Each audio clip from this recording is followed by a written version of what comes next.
உன்னை நம்பி 27,000 டொனேஷன் கொடுத்துருக்கேன் மணிமேகலை. நாசமத்து போறவனே என்னைய நம்பி அந்த ஆள்கிட்ட கொடுக்கறது அந்த 27,000 ரூபாயை கொடுறா, உன்னைய நான் சொல்லி முடிச்சுட்டு போயிருவேன்.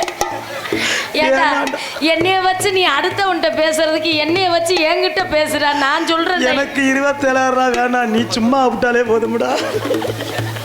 மணி வந்த சாமியாரு ஒரு மாதிரி பேசுறாப்ப.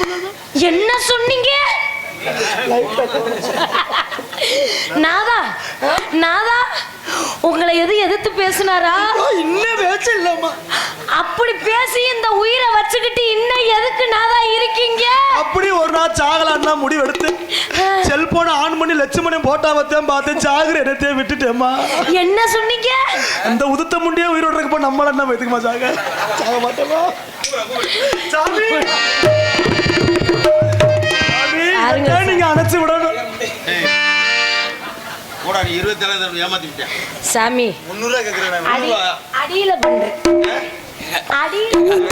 அவன் பத்தீங்களா? அவன் கவட்டுல பாய் மாலைய ஒதுக்கிக்கங்க சாமி. அவன் கவட்டுல பாயிறேன், எங்க அத்தை அடியில பாயில. இந்த பொழப்ப விட்டா வேற பொழப்பே இல்ல சாமி. இந்த பொழப்பு தான் உங்க அப்பே படைச்சதே இந்த பொழப்பு கண்டிதான் சாமி.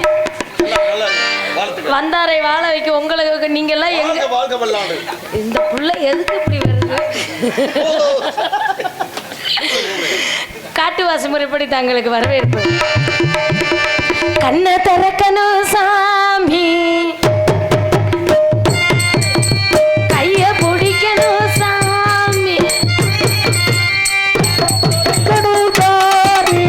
கைய பிடிக்கணும்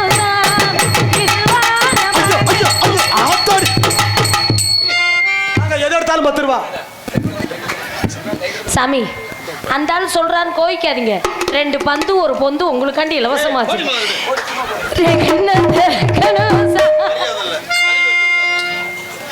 தங்காச்சி சாமி தனியா கூப்பிடுறாருமா.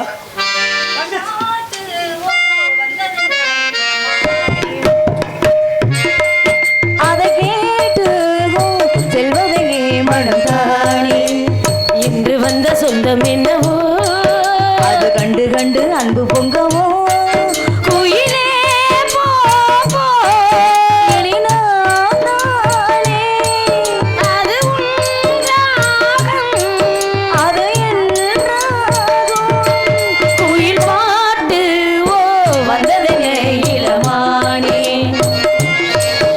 அதை கேட்டு ஓ செல்வதே மனம் தானே.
கொடுமையா இருக்குது. ஒரு தங்கச்சி வந்திருக்கேனே. அண்ணன் காட்டுக்குள் வேட்டைக்கு சென்ற பொழுது கண்டெடுத்த கனகவேங்கை பூங்குரத்தியை சரி நம்ம இடத்திற்கு ஒரு நாரதர் வந்திருக்கிறார். அப்படியா? ஆமா, நம்ம இடத்துக்கு வந்திருக்காரு. வருஷங்களை பார்க்க வேண்டும். வாங்க உச்சுவாமி சுவாமி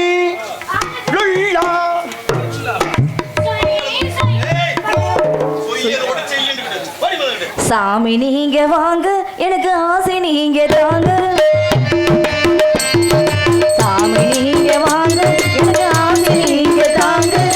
சாமி நீங்க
நாளும் இங்கே ஏகாதசி.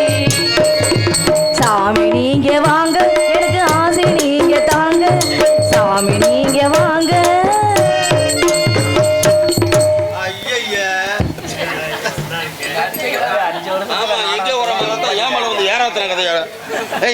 என்ன வேணும் முதல்ல? ஒரு ஆசை, என்னாலதான் முடியல. சொல்லு சொல்லு, உங்க கடைசி ஆசை சொல்லுங்க. உங்க சாடையில ஒரு குட்டி நாரதர் பிறக்கணும். வேணாம் சாமி, ஏற்கனவே இந்த பக்கம் கிங் போட்டிருக்காங்க, இன்னொரு நாரதர் பிறந்தா இந்த பக்கம் டிங் போட்டுருவாங்க. திங்கிற திருப்பத்தூர் திட்டம் கொடுத்த கதையா? யாருக்கு முதல்ல இப்ப எல்லாம் டெஸ்ட் பேபின்னு பிறக்குது, எவனுக்கு பிறக்குதுன்னே தெரியும். வாருங்கள் வாருங்கள். ஒரே ஒரு ஆசை, என்ன வேண்டும்? அடுத்த பிறவின்னு ஒண்ணு இருந்தா எனக்கு நித்திய கல்யாணியாக வர வேண்டும் சுவாமி. சரிமா, கொடுத்துறேன்.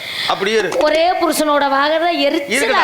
ஒரு நாளைக்கு கொடுத்தேன். ஒரு நாளைக்கு ஒருத்தனோட வாழ்ந்துட்டு மறுநாள் ஆனா அவன் உயிரோட இருக்க கூடாது. விடியல 5 மணிக்கு பிரம்ம முகூர்த்தத்தோட அவன் மண்டையை போட்டுறணும். 6 மணிக்கு இன்னொருத்தர் ரெடி ஆகிட வேண்டும் சுவாமி. இப்போதைக்கு தானே புருஷன்.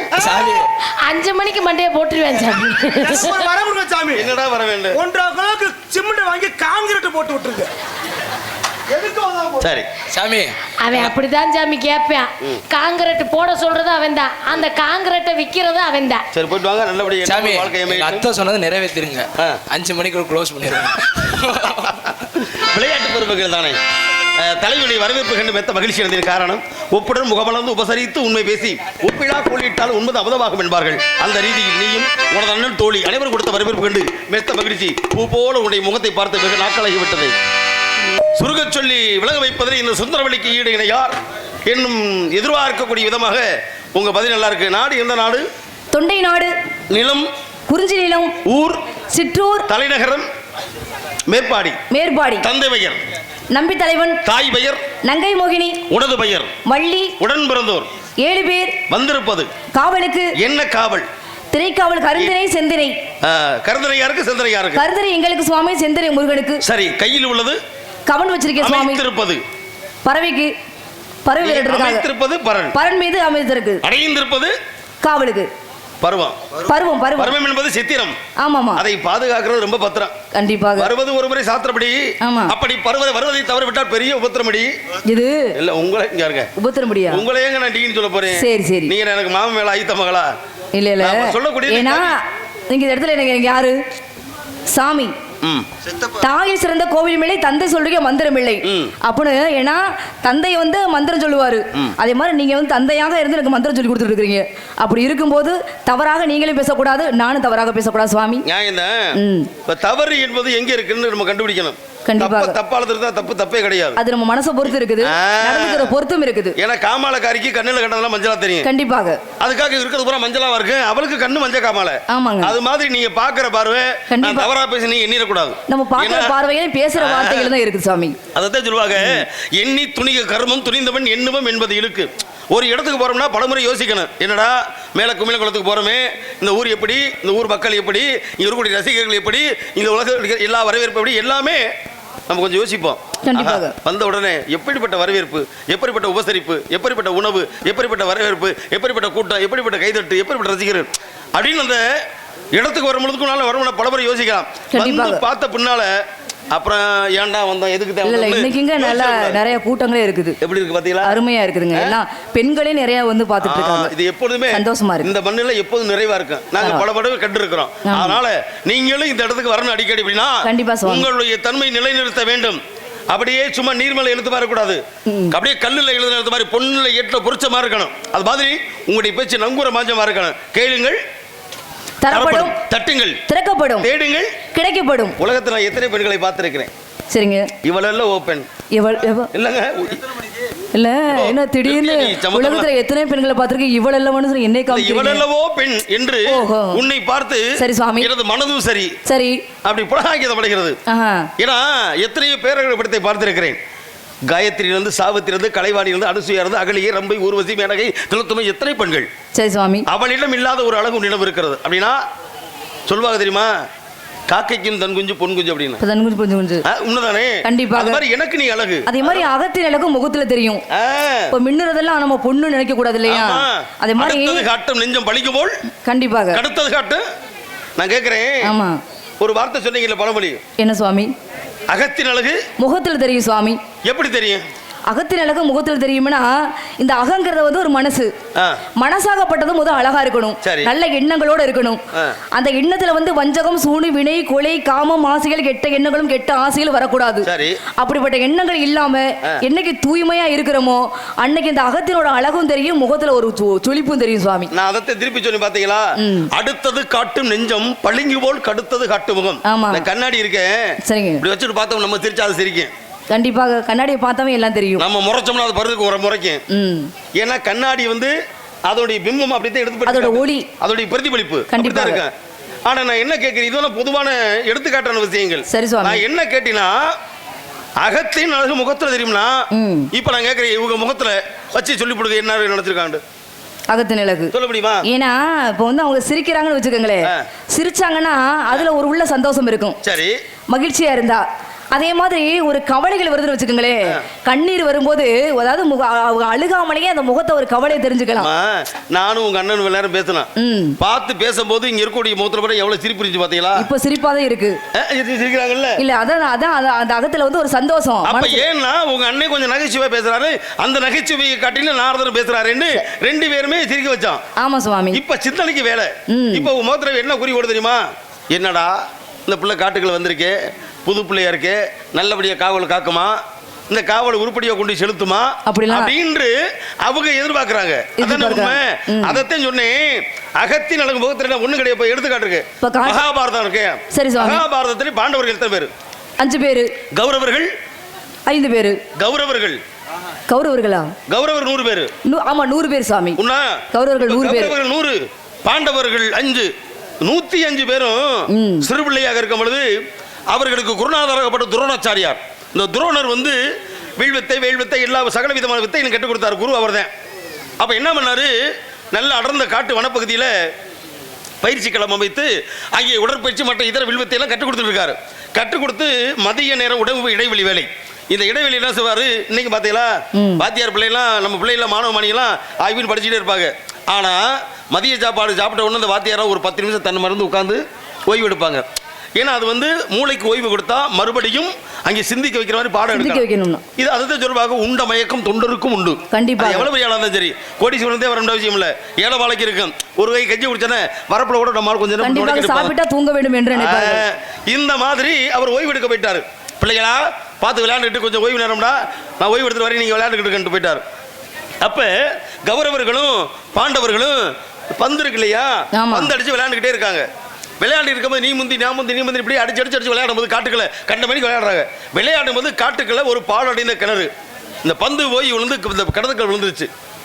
கிணத்துக்கள் விழுந்தாச்சுன்னா கிணத்துக்கள் இருந்து பால் அடைஞ்ச கிணறு, படிக்கட்டு கிடையாது, எதுவும் இல்லை, ஆள் கிணறு. ஆனா விழுந்த பந்தை எடுக்கணும். எப்படி எடுக்க முடியும்? எப்படி எடுக்க முடியும்? எடுத்துட்டு ஆகணும். படி இருந்தா இறக்கி எடுக்கலாம், இல்ல தண்ணீர் இருந்தா கூட தப்பி குடிச்சு நீச்சல் எடுத்து ஓடி தான் பண்ணலாம். எடுக்கணும். பாலும் கிணறு எடுக்க முடியல. அப்பதான் பார்த்தா 105 பேரும் கிணத்தை சுத்தி இப்படி நிற்கிறாங்க. எல்லாரும் இப்படி உத்து உத்து பார்த்து எப்படி எடுப்போம் எப்படி எப்படி யோசனை உண்டு. அந்த நேரம் வாத்தியார் வந்துட்டாரு, யாரு துரோணர் வந்துட்டாரு. டேய் பையலா என்ன அப்படி என்ன இங்க என்ன வேடிக்கை பண்ணாரு? இல்லைங்கய்யா பந்து விளையாண்டமையா, பந்து கிணத்துக்கு வந்துச்சுங்கய்யா, அது எடுக்க முடியல, அது ஏன் யோசனை பண்ணிக்கிட்டு இருக்கான். இப்படி சுத்தி பார்த்தாரு, ஒருத்தன் தலையா பார்த்தாரு. அப்படி பார்த்தேன், டேய் இதாயா சரியான ஆளு அப்படின்னு யாரை சொன்னார் தெரியுமா? அர்ஜுனன் சொன்னாரு. கண்டிப்பாக நான் கேட்கிறேன், பெரிய பெரிய பராக்கிரமசாலி போர்ப்படையில் இருக்கக்கூடிய அத்தனை பேரும் எவ்வளவு பேர் இருந்தான்? ஏன் பீமனை சொல்லியிருக்கலாம், 16,000 பணம் கொண்டவன் சொல்லியிருக்கலாம், அவனை சொல்லியிருக்கலாம்.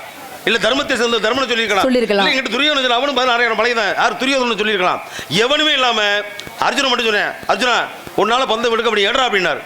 என்ன பண்ண தெரியுமா? அதே வில்வித்தைக்கு வில்லுக்கு விஜயன் அப்படின்னா அவன் பயிற்சி எடுத்தவன் இல்லையா? என்ன பண்ண தெரியுமா? தன்னுடைய அம்புகளை முதல் ஒரு அம்பு விட்டான் பாருங்க, விட்டு அம்பு போய் நேர பந்துல குத்திக்கிடுச்சு உள்ள கிணத்துக்குள்ள. அடுத்த அம்பு அந்த அம்புல சொருகுச்சு, அடுத்த அம்புல சொருச்சு. இப்படியே அம்பை விட்டு விட்டு விட்டு விட்டு சொருகி அப்படியே அந்த அம்பு மூலமா அப்படியே எடுத்துட்டேன் பந்தை. எடுத்தாச்சு. முதல் பந்து அம்புதான் பந்துல குத்துச்சு. மறு அம்பு பூரா அம்பு மேல அம்பு பாய்ச்சி பாய்ச்சி பாய்ச்சி அப்படியே சரந்து எடுத்து விட்டேன். நான் கேட்கிறேன், 105 பேர் இருந்தார்ல, ஆமா சுவாமி. 105 பேர்ல ஏன் குருநாதராகப்பட்ட துரோணர் அர்ஜுனன் மட்டும் சொல்லணும்? அர்ஜுனனுக்கு தான் திறமை இருக்குது. அப்ப எப்படி பார்த்தாரு? இவனால் முடியும், இவன் வில்லுக்கு விஜயன், கண்டிப்பா. வில்லினால பயிற்சியின் முழுமையை வில்லுக்கு கற்றவன், விஜயனே அர்ஜுனன் இவன் தான். வெற்றிகான்மான், இவனால எடுக்க முடியும் அப்படின்னு மனசுல நினைச்சார் பாருங்க. அகத்துல அவனால முடியும்ன்றது அவன் முகம் சொல்லுச்சு. என்ன வேடிக்கை ஆக்குறீங்க, என்னால முடியும் அப்படின்னு அப்படி இதெல்லாம் தெனாவட்ட அர்ஜுனன் அவன் முகத்தை பார்த்தா தெரிஞ்சுக்கிட்டார், உன்னால முடியும்ன்றார். அதுதான் அகத்தின் அழகு, முகத்துல தெரியும். அதே கருத்துக்கள் சொல்லணும் கண்டிப்பாக. ஏன்னா இப்போ வந்து கௌரவர்கள் வந்து 100 பேர். இப்போ 100 பேர் அது இவங்களுக்கு வந்து எப்பவுமே இந்த அர்ஜுனன் இந்த 5 பேருக்கு போட்டி அவங்களுக்கு வரும். போட்டி பொறாமப்படுறவங்க இவங்க கௌரவர்கள் தான். அவ்வளவு ஒரு போட்டி பொறாம இருக்கு உங்களுக்கு. அவங்களுக்கு ஒரு நல்ல மனசே இருக்காது. ஏன்னா இதே வந்து இவ வந்து 5 பிள்ளையை பெற்றெடுத்துட்டா நம்ம பிள்ளையை பெக்க முடியலைங்கிறக்காகத்தே இடிச்சிட்டு கிடந்தாலாமா. அப்போ இடிச்சிட்டு கிடந்தது காந்தாரியாகப்பட்டது வந்து ரத்தமாகப்பட்டது. அதுக்கப்புறம் துண்டு துண்டு ஆக்கி 100 பிள்ளை பெற்றெடுத்தா. அப்ப அப்பவும் அவளுக்கு சும்மா வர ரொம்ப பொறாம. அதத்தே நம்ம நாட்டு மொழி சொல்லுவாங்க, அடுத்த வீட்டுக்காரி ஆம்பளை பிள்ளை பத்து எதிர்த்து வீட்டுக்காரி இடிச்சு அதே மாதிரி அவ இடிச்சுக்கிட்டு. ஏன்னா அவ பிள்ளை பத்து விட்டா, யாரு அவ பிள்ளை பெத்துட்டால குந்திங்கிறவ குந்தி பிள்ளை பத்து விட்டாலே. நம்ம இப்படி இருக்கிறமே எப்பத்தையும் பிள்ளை வரக்க போதோ அப்படி பொறுத்து பார்த்தா நம்மள ஊர்ல மலடின்னு வாயில எடுத்தா உலக்கைய படக்கு வகுத்துல குத்த ஆரம்பிச்சுட்டா. அப்படி குத்தம் பொழுதுதான் அந்த உயிருள்ள ஜீவன் எல்லாம் அந்த கழிந்து பிண்டமாக குருதியாக ஒட்டியது. அப்பதான் வந்தாரு ஆறு ஆத்தாடி இவ்வளவு பெரிய காரியம் செஞ்சு விட்டாரு சொல்லி வியாச பகவான். அந்த வியாச முனிவர் வந்தவர் ஏண்டி அவசரப்பட்டு சண்டாளி இப்படியா பிள்ளை இருக்கிறதுக்கு அவசரம் சுவாமி உன்னை சொல்லலாமா கதையில சண்டாளி சொல்லி என்னையவே நீட்டி சொல்றீங்களே. அவர் சொன்னாரு, சரி உனக்கு தான் அழகான புருஷன் இருக்கான்ல. யாருக்கு கதையில சொல்றீங்க? அப்ப உன் புருஷன் கூட்டு போய் நீ சந்தேகப்படுறியா? சரியில்லை சாமி, உங்களை இல்லமா பேசுற மாதிரியே இருக்கு. காந்தாரியுடைய புருஷன் திருதராஷ்டிரன். ஆமா, திருதராஷ்டிரன் வந்து சொல்றாரு பிரவி குருடன். குருடனா இருந்தாலும் சொல்லுவாங்க, கோழி இருந்தாலும் குழம்பு ருசியா இருக்குல்ல. அவன் குருடனா இருந்தாலும் உன்னை கர்ப்பமாக்கிட்டான்ல. அது குழந்தை வந்து உன்னை கேட்டு என்ன கேட்ட வருது?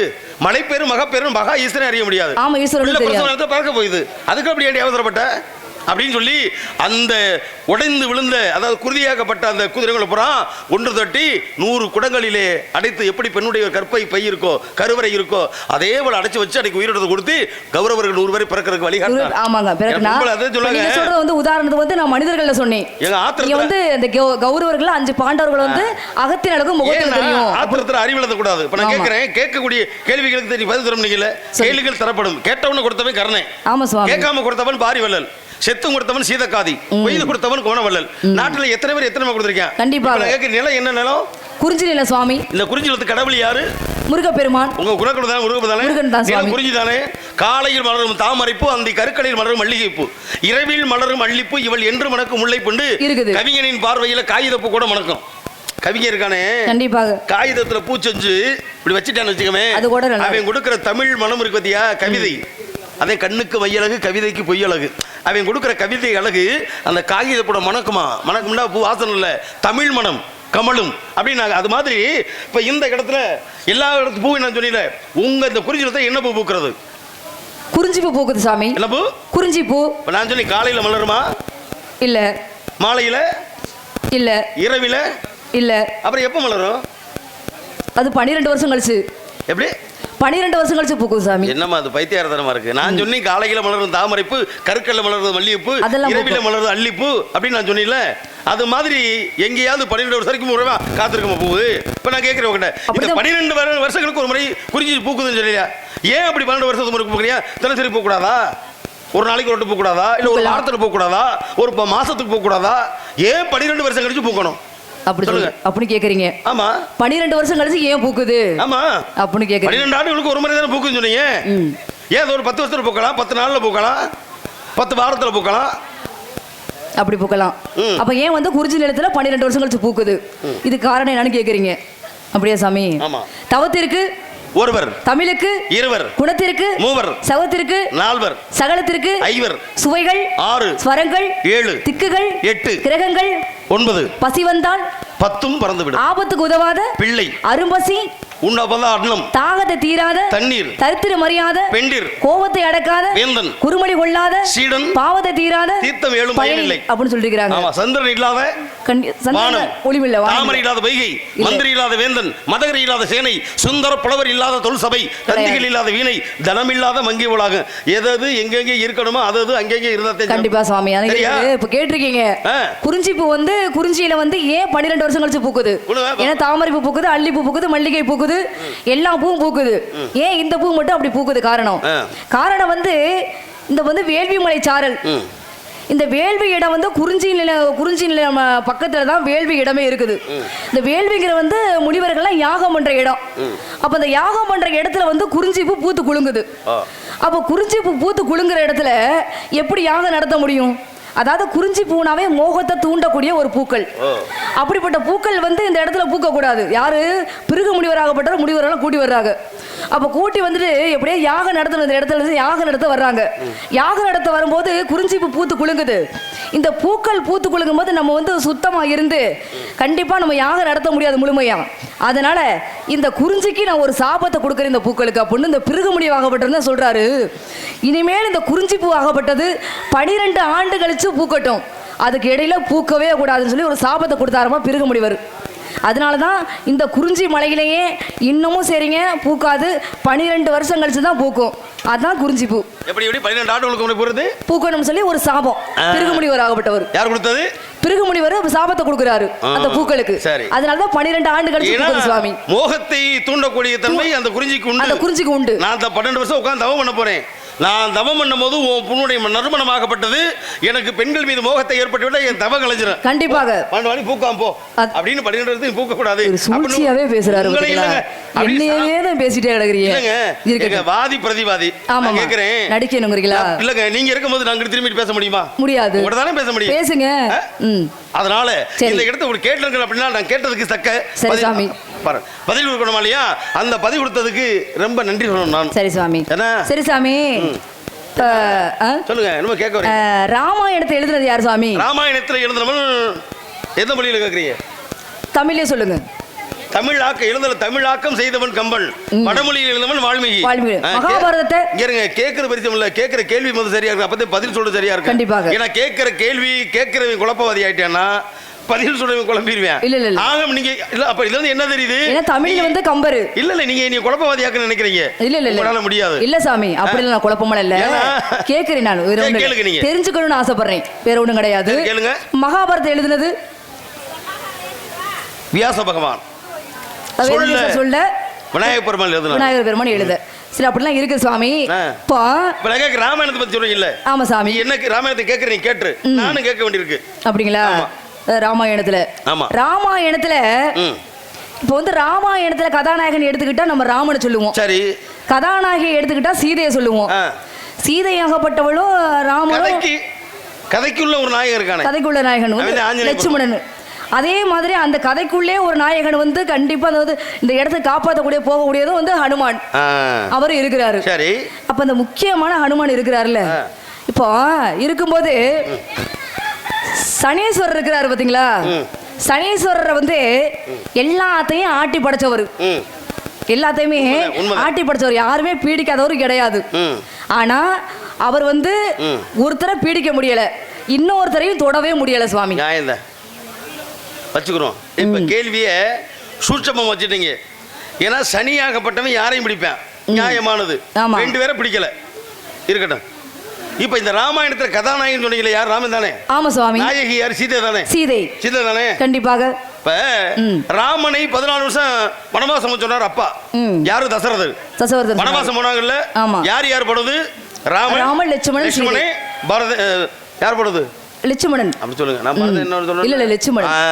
ஏன்னா அப்படித்தான் கொஞ்சம் தெளிவா இருக்கணும். கண்டிப்பா. இப்ப லட்சுமணன் முன்ன போனாங்கல்ல, இல்ல நானும் அப்படிதான் கொஞ்சம் மாறி இதா பேசிட்டேன்ல. இல்லங்க. சரி சாமி. ஏன்னா எதிராளி பேசும்போது குழப்பறதுக்கு சொன்ன முடியா? கண்டிப்பாக. அதுல கொஞ்சம் தெளிவா இருந்தோம். ஆமா ஆமா. அப்ப ராமன் சீதையாகப்பட்டவளை காட்டுல போய் பறிபடுத்த ராவணன் தீர்ப்பு பண்ணாலும் தெரியும். ஆமா ஆமா. காட்டுக்குள்ள போனாங்கல்ல, காட்டுக்குள்ள போனது சீதையை சிறைப்படுப்பது வரைக்கும் அவருக்கு சாப்பிடாம எந்த ஒரு ஜீவனும் உயிர் வாழ முடியாது. கண்டிப்பாக உணவிலேன்னு உயிர் வாழ முடியாது. முடியாது சுவாமி. நீங்க சாப்பிடாம இருக்க முடியுமா? இருக்க முடியாது. ஆனா நாங்களும் சாப்பிட மாட்டோம். நீங்க எல்லாம் சோத்த திண்டா தெரியும். நீங்க இல்லங்க நாங்க சோட்டையில காட்டை யாராவது நம்மள இப்படி கேட்டு போடுவாங்க இல்லன்றக்காக அதாவது நீங்க காற்றே புசிக்கிறீங்களாச்சே? ஆமா இல்லங்க காற்றை சுவாசிப்பது தான். காற்றே சுவாசிக்கிறீங்க. எங்களுக்கு அது உங்களுக்கு சாப்பாடு. சரி. அதுக்காக நீங்க விடுற காத்துல பேசிராதீங்க. இல்ல இல்ல இல்ல அப்படிலாம் சொல்லல. ஏன்னா அந்த காத்து வேற மாதிரி போயிடும். ஏன்னா சுத்த காற்று சைவ காற்று அசைவ காற்றுன்னு இருக்கு. அப்ப நான் கேக்குறேன் அப்ப இந்த ராமாயணத்துல இருந்து சீதையை சிறை எடுத்து செல்வதற்கு இடைப்பட்ட காலங்களிலே வனவாசல் இருந்தால சீதையும் அந்த சீதைக்கு சாப்பாடு கொடுத்தது யாரு? சாப்பாடு கொடுத்தது சூட்சமாவே பேசுறாரு. பரவாயில்ல. என்னங்க? ஆமா இல்ல பரவாயில்ல சூட்சமாவே பேசுறீங்க. இருந்தாலும் எங்க உணவு இல்லாம உயிர் வாழ முடியாதுங்க. முடியாது கண்டிப்பாக. ஏன்னா இப்போ ஒரு கதையில ஒரு ஏதாவது ஒரு பூலோகத்துல என்ன பண்றது, ஒரு சிறு பிள்ளை வாழ்ந்துகிட்டு இருக்கிறேன். இது ஒரு கதை சொல்றேன். அப்புறம் நீங்க கேட்ட கேள்விக்கு விளக்கம் சொல்றேன். அப்படி கதை சொல்லி நான் விளக்கத்தை சொல்றேன். கதைக்குள்ள ஒரு கதையோ? ஆமா. அப்ப என்ன பண்றீங்கன்னா பொல்லா பிள்ளையாருன்னு ஒரு கோயில் அந்த ஊர்ல இருக்குது. அந்த சிறு பிள்ளையாகப்பட்டவன் என்ன பண்றான், ஆட்டுக்குட்டி ஆடு மாடு மேய்ச்சிக்கிட்டு இருக்கிறேன். சரி. ஆனா அது பள்ளி வந்து பள்ளிக்கூடம் போனது படிச்சது இல்ல. அப்படி இருக்கும்போது ஒரு அரசனாகப்பட்டவனுக்கு ஒரு சந்தேகம். என்ன சந்தேகம்னா, இது மாதிரி கூட்டம் போடுறான், என் மனசுல ஒரு சந்தேகம் இருக்குது, அதை தீர்த்து வச்சவங்களுக்கு நான் பொண்ணு பொருள் தரேன்னு சொல்றான். சரி அப்படியே ஆகட்டும் அப்படின்னு கேளுங்கும் போது முனிவர்கள்லாம் உட்கார்ந்துருக்காங்க. உட்காந்துருக்க பெரியவர்கள்லாம் முனிவர்கள்லாம் உட்காந்துருக்கும் போது சரி நமக்கு இந்த பொற்காசு கிடைக்குமேனு ஆசையில உட்காந்துருக்காங்க. அப்போ உட்காரும் போது இவர் என்ன சொன்னாராமா, கூத்தாடி பச்சை பிள்ளை கொண்டையில் பூ முடிஞ்சு ஆட கண்டேன், பார்த்தால் அவை சபைக்கு பச்சை பிள்ளை, பகுந்தால் அவள் மனசு பாலு பாலுன்னு சொல்லி கேட்டாராமா. அப்ப யாருக்கும் புரியல. என்னப்பா ஒண்ணுமே எனக்கு புரியலையே, இந்த கதைக்கு விளக்கம் என்ன அப்படின்னு சொல்லி கேட்கும்போது முனிவர்களுக்கே தெரியல, எப்படிப்பட்ட முனிவர்களே புலவர்களுக்கே தெரியல. அப்போ அந்த சிறுபிள்ளையாகப்பட்ட என்ன பண்றேன், இந்த பக்கம் ஆடு மாடு மேய்ச்சிக்கிட்டு போயிட்டு இருக்கும்போது சபையில பேசுறது கொஞ்சம் காதல் இப்படி கேட்டிருக்கிறான். கேட்டோடனே அவன் வந்து இந்த வயக்காட்டில் இப்படி எல்லாம் காடுகள்லாம் கொஞ்சம் இயற்கையெல்லாம் பார்த்ததுனால அவனுக்கு தெரியும் கொஞ்சம். இவன் என்ன பண்றான், சரி பொற்காசுங்க நம்ம ரொம்ப கஷ்டப்படுறோமே, இதை நம்ம தெரிஞ்ச விஷயத்த சொல்லுவோம், நம்ம கிடைச்சா பாப்போம் வந்துருவோமே, பொண்ணு பொருள் கிடைக்குமே வந்துருவோமே அப்படின்னு வந்திருக்கிறாரு. வந்தோடனே இவன் என்ன சொல்றான், அரசே என் மனசுல ஒரு பதில் வந்து உள்ள ஊர்த்திக்கிட்டு இருக்குது, அதை நான் சொல்லட்டுங்களா அப்படின்னு. சரிப்பா தெரிஞ்சா சொல்லுப்பா அப்படின்னு.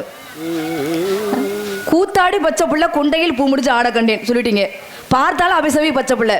அரசே நான் வயக்காட்டில் ஆட்டுக்குடி ஆடு மாடு மேய்ச்சிக்கிட்டு இருக்கும்போது ஒரு கோரை பிள்ளை பார்த்தேன், நல்லா வளர்த்தியா பச்சை பசேன்னு இருந்துச்சு. அது காற்று அடிக்கும் போது கூத்து ஆடுச்சு, அதை கூத்தாடி பச்சை புல்லு, பகந்தால் அவள் மனசு பாலு பால் அப்படின்னா அதை கிழிச்சு பார்த்தங்க, உள்ளுக்குள்ள ரெண்டு பக்கம் வெள்ளையா இருக்குது.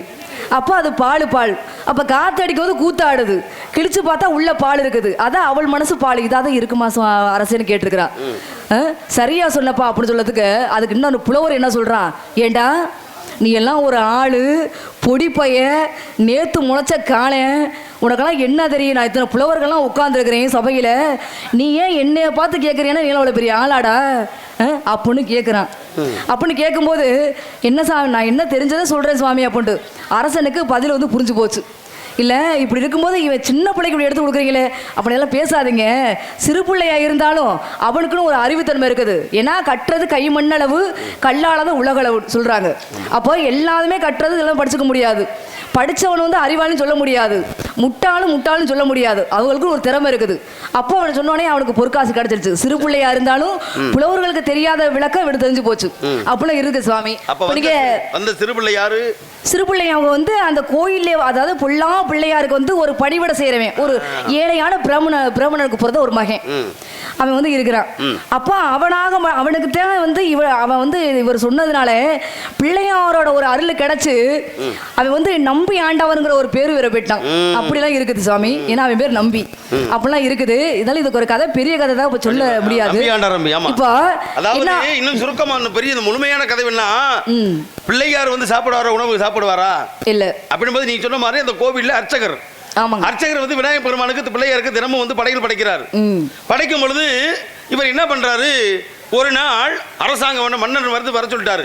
மன்னர் கூப்பிட்டு வரணும், அப்பாக்கார போயிட்டாரு. அப்ப அவன் பிள்ளை பள்ளிக்கூடத்து பிறகு ஒரு 8 வயசு பிள்ளை, அவனை கூப்பிட்டு சொல்றாரு, எப்பா இன்னைக்கு போய் நீ பிள்ளையாருக்கு நீ அபிஷேகம் இந்த படையெல்லாம் வச்சு அபிஷேகம் ஆராதனை பண்ணிட்டு வா, என்னை மன்னர் கூப்பிட்டுருக்காரு, நான் 6 மணிக்கு போயிட்டு வந்துட்டார். போயிட்டு வந்தாச்சுன்னு சொல்லி இவன் என்ன பண்ணான், போய் பார்த்தவன் பசியில் இவன் தன்னை மறந்து பிள்ளையார் குட்டி படிப்படி உலகட்ட பொங்கலை வச்சு அப்பா நெய்வேத்தி படைக்க வச்சுறாரு சாப்பிட பிள்ளையாரே அப்படி சின்ன பிள்ளை தானே போயிட்டு கோயில உட்கார வச்சுக்கிட்டு பிள்ளையாரப்பா நீங்க காப்பாத்துப்பா சொல்லி இவன் பசி சாப்பிட்டு வீட்டுக்கு வந்துட்டேன். இவர் சந்தேகம் போய் போச்சு. ஏன்னா இவர் மிச்ச மீதாரி என்னைக்குமே படையில் படிச்ச உடனே அந்த மீதம் உள்ளதை வீட்டுக்கு பிள்ளை மனைவிக்கும் பிள்ளைக்கும் கொண்டு வருவாரு. கொண்டு வரணும். போறது நம்மள அப்படித்தானே. இப்ப கோயில ஒரு வேளாண் பொங்க வைக்கிறாருன்னா இருக்கிற பக்தர்களை கொடுத்துட்டு அவருக்கு மிச்சத்தை வீட்டுக்கு கொண்டு வரலாம். உண்மை. அதே மாதிரி போய் கொண்டு வர இல்லையா எங்கப்பா அப்படின்னாரு. பூராத்தையும் பிள்ளையார் சாப்பிட்டாரு. அதை எப்படி சாப்பிடுவார் பிள்ளையாரு? ஏன்னா இவன் வந்து படையில் வைக்கிறது தானே, பிள்ளையார் சாப்பிட மாட்டாரு. நான் எத்தனை நாள் நான் படைச்சு கும்பிடுறேன், எனக்கே காட்சி அளிக்கல, சாப்பிடல, நீ வச்சு எப்படா சாப்பிட்டேன்னு சொல்ற அப்படின்னு ஒரு வாதம். இந்த வாதம் வந்த உடனே என்னாச்சு, மனம் கலங்கி அழுது மாலை நேரத்தை வரேன். அப்பா பிள்ளையாரப்பா நான் சாப்பிட்டேன், இதை நீ காட்டி கொடுக்கறதுக்கு தானே இப்படி நடந்திருக்கு, எனக்கு தெரியாதே. அப்போ எங்கள் அப்பா வந்து பிள்ளையார் சாப்பிடுவாரு கேட்குறாரு, எதே நாளைக்கு நிரூபிக்கணும் அப்படின்னு சொல்லி அப்போ நிரூபிக்கலாம் பெரிய தண்டனைக்கு ஆளாவேன்னு சொல்லிட்டாருப்பா. எப்படியாவது பிள்ளையாரப்பா என்னை காப்பாற்றுப்பான்ட்டாரு. மறுநாள் என்னாச்சு, இன்னைக்கு போடா நீ போட, அதே அபிஷேகம் நீ போடாட்டு இவனை மறைஞ்சிருந்து ஒளிஞ்சுன்னு பார்க்கணும் என்ன செய்யறான்னு இருக்காங்க அப்படின்னு நேர போனாரு. போனவன் என்ன பண்ண, நேற்று பதவி போய் அப்பா வந்து குற்றவாளி ஆகிட்டார் நம்மளை, எப்படியாவது இன்னைக்கு பிள்ளையாரு கதை ஒருத்தர் குளிப்பாட்டேன் பூஜை பண்ணக்காரம் பண்ணி அந்த பொங்கலையும் தேங்காய் பழமெல்லாம் எடுத்து வச்சா பாருங்க. நேரடியாக சிலையிலே இருந்து இறங்கி வந்து அந்த சிறுவனுக்காக அருள் கொடுத்து அந்த உணவு இருந்தார். பார்த்தார் அப்பங்காரன் எங்கே கருவறைக்கு அப்படி துவார வழியா பார்க்கிறாரு. பிள்ளையார் சொல்றாரு, இவன் திங்கிறான போய் சொல்றாரு. உண்மையிலேயே பிள்ளையார் வந்து சாப்பிட்டாரு. அதான் பிள்ளையார். சரியா? இதே கதையின் முடிவு. அருமையான முடிவு. இப்போ கேட்டிருக்கீங்க, சீதையாப்பட்டவள் வந்து சாப்பிட்டாளா இல்லையா? சரி. ஏன்னா இளையேஸ்வரர் வந்து கடத்திட்டு போய் வச்சிருக்கிற அசோகவனத்துல. அப்போ அங்கே உள்ள அரக்கியர்களே எல்லாருமே எது கொடுத்தாலும் நம்ம வேடாங்குது, நான் சாப்பிட முடியாது அப்படின்ட்டு. அப்ப வந்து வலிமை இழந்து போயிருவாங்கல்ல சாப்பிடலனா. அப்போ உடம்பு வந்து வலிமை இல்லைன்னா மனசு வந்து சோர்வடைஞ்சிரும். அப்படி இருக்கும்போது என்ன பண்றாரு, பிரம்மதேவன் சொல்றாரு, உங்க பாட்டு சொல்றாரு, அவர் என்ன சொல்றாரு, இதாவது ராவணன் வந்து சீதையை கடத்திட்டு போனது ஒரு வகையில சந்தோஷம் தான். ராமன் வந்து அழிஞ்சிருவான், ராமன் ஆகப்பட்டவனுக்கு ராவணன் வந்து கையில வந்து அழிஞ்சிருவேன், ராமன் கையில வந்து ராவணன் அழிஞ்சிருவான். ஆனா அந்த சந்தோஷம் ஒரு வகையில இருந்துட்டாலும் சீதையப்பட்டவள் சாப்பிடாம இருக்கிறாளே, மனசுக்கு ரொம்ப வருத்தமா இருக்குது. அதனால இந்திர பகவானே இங்க வாரு சொல்லி கூப்பிட்டு இருக்கிறாரு. அப்ப இந்திரனாகப்பட்டவர் வர்றாரு. அப்ப நித்திர தேவி தூக்கத்தை குடிக்க தேவியும் அவளும் வர்றா. நீங்க 2 பேரும் என்ன பண்றீங்க, நான் வந்து இந்த பாத்திரத்துல பாயாசத்தை தர்றேன், இந்த பாயாசத்தை கொண்டு போய் சீதையாப்பட்டவள் சாப்பிடாம இருக்கிறா, அவகிட்ட கொண்டு போய் இந்த பாயாசத்தை கொடு, அவ சாப்பிடட்டும் சொல்லி பிரம்மதேவன் கொடுக்குறாரு. அப்போ கொடுத்து அனுப்பும்போது இவர் என்ன பண்ணுறாரு, இந்த இந்திரனாகப்பட்டவது பிராமணர் போகிறாரு. அதாவது பிராமணர் உருவத்தில் போய் உருமாறி போய் சீதையாகப்பட்டவளை கொண்டு போய் கொடுக்குறாரு பாயாசத்தை. பாயாசத்தை கொடுக்கும்போது சீதையாகப்பட்டவளுக்கு என்ன பண்றா, நீங்க வந்து நான் அந்த பாயாசத்தை வாங்க முடியாது, நீங்க பிராமணரா வந்துக்கிறீங்க, உங்க உருவம் என்னன்னு சொல்லுங்க தெரிஞ்சுங்க, நீங்க யாருன்னு சொல்லுங்க, அதுக்கப்புறம் அதை வாங்க வேணும் சீதை சொல்றா. இல்லைம்மா நான் தான் இந்திரன், அப்புறம் நான் நம்ப மாட்டேன் அப்படின்னு சொல்லும்போது அப்புறம் முழு உருவத்தில் ஜொலிப்போட காட்சி அளிக்கிறாரு. சரி அப்படி சொன்னோன்னே சரி நான் அப்படியே வாங்குறேன்னு சொல்லி இந்த பாயாசத்தை தாயாகப்பட்டவள் வாங்குறா. வாங்கினோன்னா முதல்ல யாருக்கு அர்ப்பணிக்கிறா, ராமனுக்கு அர்ப்பணிக்கிறா. பாதத்தில் ராமனுக்கு வந்து பாதத்தில் அர்ப்பணிச்சுட்டு, ராமா முதல்ல நீங்க இதை உண்டுங்க, நீங்க சாப்பிட்டதுக்கு அப்புறம் நான் சாப்பிட வேணும், உங்களோட அருள் இதுல இருக்கணும் அப்படின்னு சொல்லி ராமனுக்கு அர்ப்பணித்துட்டு தான் அந்த பாயாசத்தை சீதையாகப்பட்டவள் குடிக்கிறா. அப்போ அந்த பாயாசத்தை குடிச்ச உடனே 1 வருஷத்துக்கு பசி தாங்குது. அப்ப ராமன் வந்து சீதையை மீட்க வரும்போது உங்களுக்கு தெரியும், ஹனுமானாகப்பட்டவது இலங்கையை அழிச்சிட்டு எல்லாம் கூட்டிட்டு வந்துருவாங்கல்ல, அப்போ வந்து அந்த 1 வருஷம் 12 மாதத்துக்கு பசி தாங்கக்கூடிய பாயாசத்தை பிரம்மதேவனு கொடுக்குறாரு. அந்த பாயாசத்தை குடிச்சோடனே பசி நின்றுச்சு. அப்போ சோர்வு அடைஞ்சதெல்லாம் சரியா போச்சு, கலப்பம் அடைஞ்சதெல்லாம் சரியா போச்சு. சரியானோடனே நல்ல விதமா அந்த தாயி தெளிவாக இருக்கிறாங்க. அப்போ இருந்தோடனே நித்ரா தேவியும் இவர் என்னன்னு இந்திரனாகப்பட்டவர் 2 பேரும் போகிறாங்க. தாயே நாங்கள் போயிட்டு வரோமா அருள் புரிய தாயே அப்படின்னு அப்படியே ஆகணும்னு சொல்லி போயிட்டாங்க. அப்போ பிரம்மனாகப்பட்டவர் தான் பாயாசத்தை கொடுக்குறாரு. அந்த பாயாசத்தை கொண்டு போய் கொடுக்குறது நித்ரா தேவியும் இந்திரன் பகவான் தான் கொண்டு வந்து கொடுக்குறாங்க. அதை குடிச்சதுக்கப்புறம் உங்களுக்கு பசி நின்று போச்சு சுவாமி. வேற யாரிடமும் அந்த தாயை பச்சை தண்ணி கூட வாங்கி குடிக்கல. ஆக இளமறை காய்மறையாக இப்போ நீங்கள் சொன்னீங்க, இது வந்து ராமாயணத்தில் கதை கருவூலங்களை பார்க்குற பாருங்க. ஒருத்தருக்கு ஒரு இடத்துக்கு பட்டா வச்சிருக்காரு, ஏப்பா என்னப்பா அது கும்பலங்குளத்தில் அந்த மேலே மேச்சை வந்து ஓதுன்னு சொல்கிற, இதே மாதிரி நம்ம கருப்புசாமி வச்சுக்கானப்பா ஒரு பட்டா அப்படின்னா அதற்கு மூலப்பட்டான்னு ஒன்று இருக்கும், அடிப்படை ஆதாரம், அதை காட்டுன்னு சொல்லுவாங்க. ஆமா. அது மாதிரி தான் ராமாயணத்தில் சில விஷயங்கள் மேற்கோளமா தெரிஞ்சாலும் கண்டிப்பாக அடிப்பகுதியில் ஒண்ணு இருக்கு இல்லையா? அடிப்பகுதியில் ஒண்ணு இருக்கு. அதை அடிச்சு பார்த்தாத்தே கதைக்குள்ள ஒரு கதை சொல்லுவாங்க தெரியுமா? தெரிந்த புராணம் தெரியாத புராணமும் இருக்கு. தெரிந்த புராணம் தெரியாத கதை. புராணம் என்பது எல்லாத்துக்கும் தெரியும். எல்லாம் தெரியும். ஆனா அதுக்குள்ள தெரியாத கதை என்பது இருக்கு இல்லையா? அது தெரியாது. அதானே உண்மை. இப்ப ஒண்ணு வச்சுக்கிறோமே, இப்ப ராமன் சீதையோட வனவாசம் போகும் பொழுது அப்பப்ப லட்சுமணன் வந்து காய்கறி கிழங்கு பயிர் கொடுத்தான்ல. ஆமா, நீங்க சொன்னீங்கல்ல, ஏன்னா அவங்க வந்து உணவு சாப்பிடுறாங்க. பிரம்மன் கொடுத்து விட்டு இந்திரனும் நித்ரா தேவியும் கொண்டு வந்து பாயசம் கொடுத்தாங்க. ஒரு வருஷத்துல பசி அடங்கி போச்சுன்னு நீங்க சொன்னீங்கல்ல. ஆமா சுவாமி. ஆனா காட்டுக்குள்ள போய் அண்ணனும் அண்ணியும் பசியா இருக்காங்களே அப்பப்ப லட்சுமணன் காய்கறி கிழங்கு பழத்தை கொண்டு வந்து கொடுத்தானே, அது எங்க போச்சு?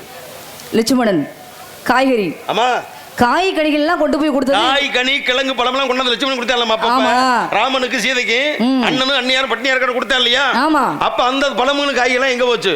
அவங்க தான் சாப்பிட்டாங்க, வேற எங்க போகுது? இல்லங்க, நீங்க தான் கொடுத்தீங்க பாயசம் திண்டா ஒரு வருஷத்துக்கு பசிக்கான்னு சொன்னீங்க. ஏன்னா இது எல்லாமே அருளாகப்பட்டது. இப்ப இந்த காய் கனிகள் எல்லாமே இதே மாதிரி இன்னொன்று இருக்கு ராமாயணத்துல. இப்ப சீதையை பறி கொடுத்தாச்சு, சீதையை மீட்டி வந்தாச்சு. ஆமா, மீட்டி வந்த பின்னால அயோத்திக்கு வந்த உடனே எல்லாத்துக்கும் மறுபடியும் பட்டத்தை ஏத்துக்கிட்டேன். ஆறு ராமன் அயோத்திக்கு அரசன் ஆயிட்டான். ஆமா, எல்லா நாட்டு மக்களுக்கு விருந்து வச்சு நாடே சந்தோஷமா இருக்கு. அப்பா 16 வருஷம் கஷ்டப்பாடுபட்டு சீதை ராமன்லாம் வந்துட்டாங்கப்பா, இப்ப தாப்பா நாடு நல்லா இருக்கு, ராமன் மன்னன் பொறுப்பேற்றுட்டார்ப்பா அப்படின்னு சந்தோஷமா இருக்கு நாடே. அப்படி சந்தோஷமாக இருக்கும் பொழுது எல்லா விழாக்கள் முடிஞ்சு நல்லா விருந்து சாப்பாடு முடிச்சுட்டு ஓய்வெடுக்கு படுக்கைக்கு வர்றாங்க. படுக்க போகும் பொழுது ராமன் இப்படி அயர்ந்த இடத்துல நிற்கிறான், சீதை காலடியிலே உட்கார்ந்துருக்கா. அதை கடந்து தன்னுடைய அறைக்கு போகணும் லட்சுமணன். வரும் பொழுது இப்படி 2 பேர்த்தையும் பார்த்தப்பட்டவன் அப்படின்னு தண்ணீரியாம சிரிச்சு விட்டான். லட்சுமணனா? ஆமா, சிரிக்கிறாரு. சிரிச்சான். ராமனுக்கு சுருக்குன்றுச்சு.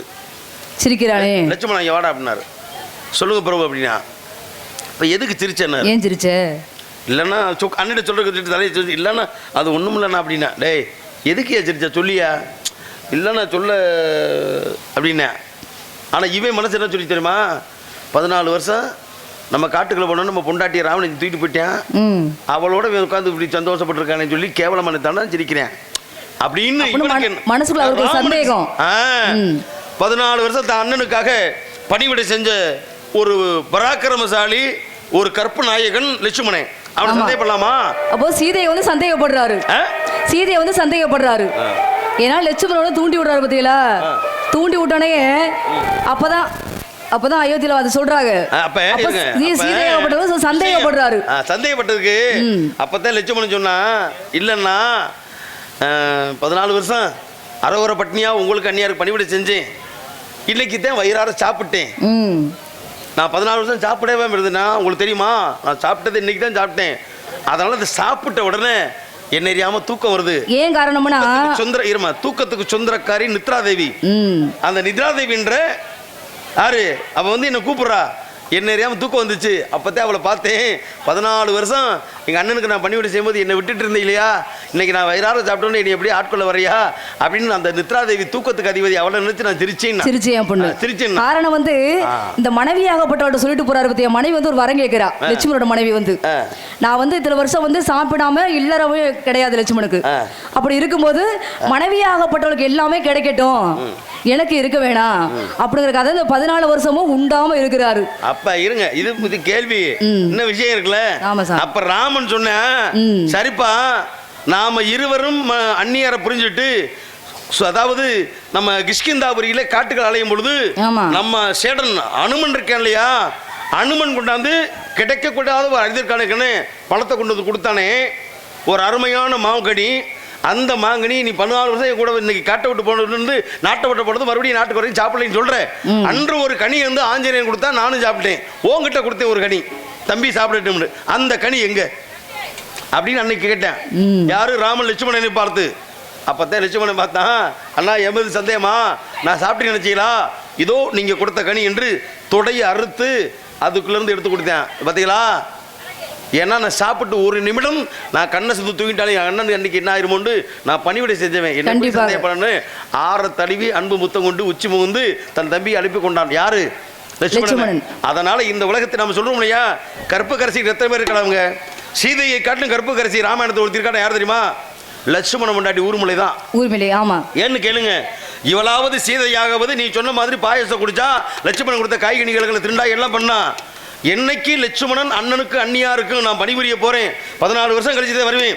அது வரைக்கும் இந்த குடும்ப பெருமையை நீ காப்பாத்தன்னு சொல்லி ஊர்மிலேட்டு லட்சுமணன் சொல்லிட்டு போனானோ, அன்னையிலிருந்து பசி பட்டினி தூக்க அத்தனையும் மறந்து கிட்டத்தட்ட ஒரு செத்த சமமாவே இருந்து தன் கணவன் வருவதற்காக ஒரு கற்பு கரைசினா ஊர்மிலை தான். ஊர்மிலை வாழ்ந்தவர். இதெல்லாம் சரித்திரம் சொல்லணும். அப்படி சரித்திரம் சொல்வதற்காக நீங்கள் அப்படி உத்தமி பத்தியா வாழணும்டா, ஒருவனுக்கு ஒருத்தியா வாழணும். அப்படி ஒருவனுக்கு ஒருத்தியா இருக்கிற காரணத்தினால இந்த உலகம் உண்மை வரைக்கும் உனக்கு பருவத்திலே ஒரு அழகான மாப்பிள்ளை பாட்டு வந்துருங்க. மாப்பிள்ளையா? மாப்பிள்ளை பேர் சொல்லுங்க பாப்போம். கந்தன், கடம்பன், கார்த்திகேயன், குமரன், குகன், குருபரன், சண்முகன், சடாச்சரன், செந்தில்வேலன், சேவர் கொடியரகன், பழனி மாமலை முருகன், அவனே உனக்கு புருஷன். பிடிக்கல சுவாமி. வேற ஒருவரும் இல்லைமே அந்த நிகழும் சொந்த